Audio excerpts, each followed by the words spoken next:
Un match de sénateurs. Colomb Buffet, le maire de Lyon et celui d'Oulin ont défendu hier chacun leur vision du futur tronçon ouest du périphérique baptisé l'Anneau des Sciences.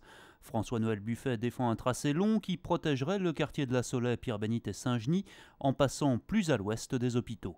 J'ai présenté une autre vision de cet ouvrage pour l'agglomération lyonnaise et que j'ai pu ainsi l'exprimer, certes de façon très rapide parce que les temps qui m'étaient impartis a été extrêmement court, mais j'ai pu au moins essayer de faire comprendre que je suis en désaccord avec Gérard Collomb sur la vision de notre agglomération et sur l'aménagement de ce territoire. Il fait un projet de voirie, je propose un projet d'aménagement du territoire, voilà notre grande différence. Gérard Collomb, lui, soutient le tracé court et balaye rapidement les arguments du maire d'Oulin. Son projet, il se trouve tout simplement qu'il est irréalisable, sauf détruire beaucoup d'habitations dans le secteur concerné, sauf aussi embouteiller encore un peu plus l'entrée de Lyon par la 450 et l'entrée sur Oulin. Donc nous essayons de lui montrer que le scénario que nous proposons est un bon scénario. Nous, on va tirer les enseignements de toutes les 6 réunions qu'il y a déjà eu pour qu'après il y ait des réunions territoriales au plus près du projet, au plus près des différents échangeurs pour que la population qui soit concernée puisse aussi entendre qu'est-ce que les experts pensent de comment on va se déplacer en 2030, comment la ville va être aménagée. En tout cas, l'Anneau des Sciences intéresse les riverains. Ils sont venus nombreux hier à cet atelier. Cette semaine, le club près de chez vous emmène au Tennis Club de Lyon. Fondé en 1864, le TCL est devenu le club phare de la ville. Avec 25 cours, plus de 1200 membres peuvent venir jouer dans des conditions idéales. Paul-Henri Mathieu, ex numéro 12 mondial, est venu dimanche après-midi faire quelques échanges avec les enfants du club. Le tennisman garde un bon souvenir de la ville puisqu'il a remporté en 2002 le Grand Prix de tennis de Lyon. Mais il n'est pas venu ici par simple nostalgie. C'est important de pouvoir échanger avec eux, qu'ils puissent nous voir, discuter, poser des questions, signer des autographes, avoir une proximité avec eux et que ça leur donne envie de devenir joueur de tennis. Cette journée pédagogique aura certainement donné encore plus de motivation aux plus jeunes. C'était là tout l'objectif du club. L'objectif, c'est que tout le monde joue au tennis. C'est un sport convivial qui se pratique de 7 à 90 ans. Depuis plusieurs années, donc, la politique du club est une politique de formation auprès des jeunes et cette journée un peu est une journée phare, un moment fort de l'année pour le club. Le TCL souhaite devenir numéro 1 en matière d'accueil et d'intégration pour les nouveaux membres. Les jeunes peuvent s'inscrire sur le site du club dès 5 ans. La relève de Paul-Henri Mathieu est assurée.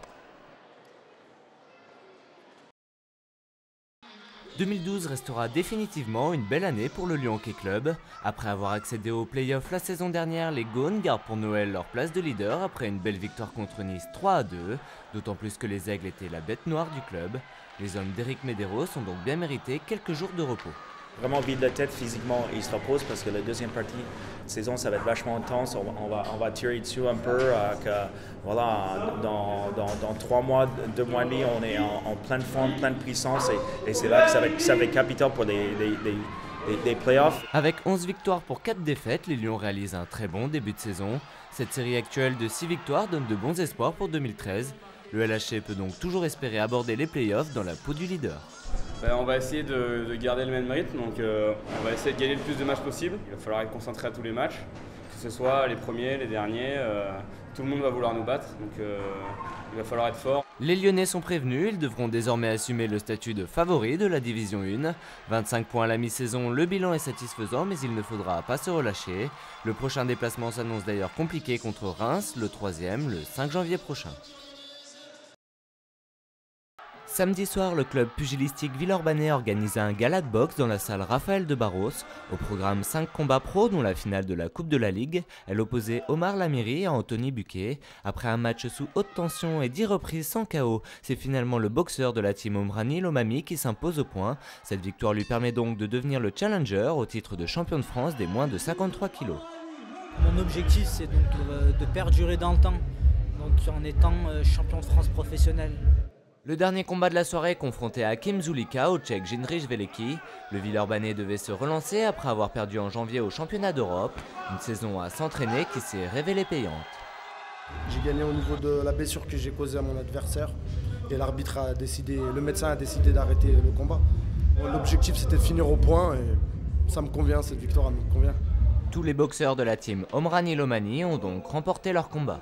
J'étais un peu inquiet pour tout le monde. Et ben, scénario presque impeccable parce qu'ils ont quand même commis quelques erreurs, mais c'était une belle soirée. Michel Soro, le boxeur phare de la team Omrani Lomami, combattra quant à lui le 12 janvier au Canet pour la ceinture intercontinentale WBO. Les années se suivent et se ressemblent pour l'escrime vénitiane. Tombant de nouveau contre la garde républicaine de Paris, les épéistes locaux ont réussi à faire trembler le gymnase Jacques Brel. Indécis jusqu'à son terme, ce 8e de finale du championnat de France d'épée par équipe a tenu toutes ses promesses. Alors que Vénissieux menait régulièrement au score, il s'incline finalement 40-36 contre une équipe parisienne qu'il connaît bien. C'est vrai que là c'est une équipe qui a un visage, ils ont tous passé la trentaine, mis à part notre Suisse. En face, c'est un peu la même configuration. Donc on a une équipe de vieux briscards. Là. En perdant ce match, l'escrime vénitienne dit adieu à une place assurée dans la division élite la saison prochaine. Elle devra donc passer par des matchs de barrage en juin pour rester en National 1. Retrouvant une place parmi les 16 meilleures équipes françaises cet été, les Vénitiens ont à cœur de bien finir la saison. On a un bon collectif, il y a une bonne ambiance entre nous, on a envie de faire l'effort. Donc j'espère que ça va sourire en fin de saison. Prochain rendez-vous pour les épéistes début février à Divonne-les-Bains pour le championnat. La ville de Saint-Priest accueillait ce dimanche le célèbre Cross des Myriades. Cette course propose chaque année différents parcours selon les âges et les niveaux. Organisé par Lyon Athlétisme, l'événement célébré en 2012 un bel anniversaire. On est très heureux effectivement de fêter les 20 ans des Myriades puisque ça veut dire longévité. Il y a eu une montée en puissance de cette épreuve qui est devenue aujourd'hui, et il faut le souligner, le premier cross du Sud-Est. En 20 ans, les Myriades ont accueilli plus de 50 000 sportifs. Les familles ont elles pu courir ensemble cette année lors du cross intergénérationnel. D'avoir initié le cross des générations, ça permet un partage avec les enfants, entre les parents et les enfants. On leur montre un exemple et on participe ensemble et ça vaut tous les discours du monde. Les amateurs de course à pied ont rendez-vous à Saint-Étienne le week-end prochain pour la Saint-Élion.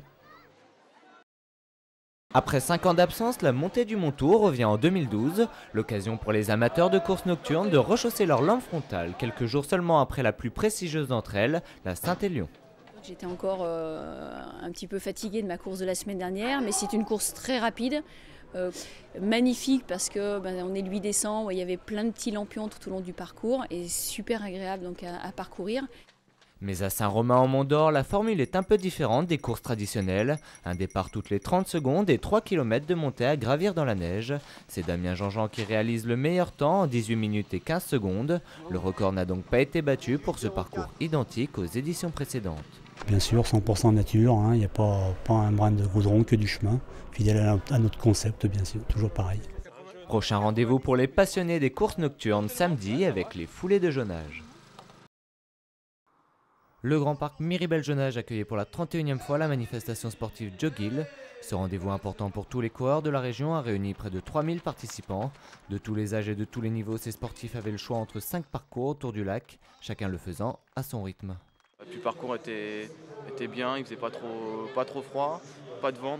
Cette année encore, la ruée des Gaunes aura permis aux plus jeunes de participer à l'événement et de s'amuser ensemble.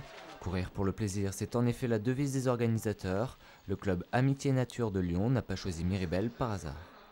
Pour moi, je trouve que c'est le cadre idéal pour faire de la course à pied. C'est vraiment un endroit superbe, ce parc de Miribel-Jonage. Un cadre magnifique et une ambiance conviviale, c'est ce qui a fait la force de ce Jogil 2012. Retrouvez bientôt les photos et tous les résultats des différentes distances sur le site internet de la course.